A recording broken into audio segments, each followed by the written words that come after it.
એક વાત પૂરી થઈ ગઈ છે તેમ છતાંય તમારું મગજ એને છોડતું જ નથી. એ જ વાત આખો દિવસ વિચાર રાખો છો તો આ વિડીયો તમારી માટે છે. ઓવર થિંકિંગ એટલે માત્ર વધુ વિચારવું નહીં, પરંતુ એક જ વાતને વારંવાર વિચારતા રહેવું. અને યાદ રાખો, વિચારવાથી સમસ્યા ઓછી થતી નથી, યોગ્ય એક્શન લેવાથી થાય છે. તો આજે હું તમને 3 એવી સરળ અને અસરકારક રીતો જણાવીશ કે જેનાથી તમે ઓવર થિંકિંગને દૂર રાખી શકો છો. ટીપ નંબર 1, ફેક્ટ અને ફિયરને અલગ કરો. હવે જ્યારે ઓવર થિંકિંગ શરૂ થાય તો એ સિચ્યુએશનને પહેલા તો એક્સેપ્ટ કરો અને પછી પોતાને માત્ર એક જ સવાલ પૂછો કે હમણાં હું જે વિચારી રહ્યો છું તે ફેક્ટ છે કે માત્ર ડર. ઉદાહરણ તરીકે, મારો બોસ મારાથી નારાજ હશે. આ ફેક્ટ નથી, આ માત્ર તમારો અંદાજો છે. પછી પોતાને પૂછો કે આ પરિસ્થિતિને સુધારવા માટે અત્યારે હું એક નાનું એક્શન શું લઈ શકું, કારણ કે મગજને વિચારોથી નહીં પરંતુ ક્લેરિટી અને એક્શનથી શાંતિ મળે છે. ટીપ નંબર 2, જર્નલિંગ એટલે કે મગજમાંથી કાગળ પર લાવો. જેવા તમને પરેશાન કરે છે એને મોબાઈલ નોટ્સ અથવા ડાયરીમાં લખો અને પછી તેની સામે લખો કે આજે હું એના માટે એક નાનું એક્શન શું લઈ શકું. આનાથી મગજ વિચારવાનું બંધ કરે છે અને કામ કરવાનું કારણ મળી જાય છે. ટીપ નંબર 3, પોતાને એક જ પ્રશ્ન પૂછો કે આ વિચાર મને મદદ કરે છે કે પરેશાન કરી રહ્યા છે. જો જવાબ પરેશાન હોય તો તે વિચારવાનું બંધ કરો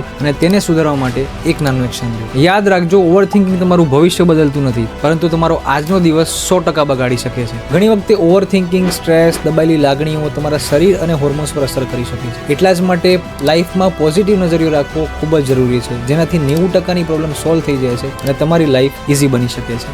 આવી જ રીતે મગજ, લાગણીઓ અને શરીરનું સાયન્ટિફિક કનેક્શન સરળ ભાષામાં સમજવા માટે પેજને ફોલો કરવાનું ના ભૂલતા, કારણ કે અહીં માત્ર બીમારીની સારવાર નહીં પરંતુ તેનું સાચું કારણ અને તેનાથી કેવી રીતે બચી શકાય તે શીખવાડવામાં આવે છે.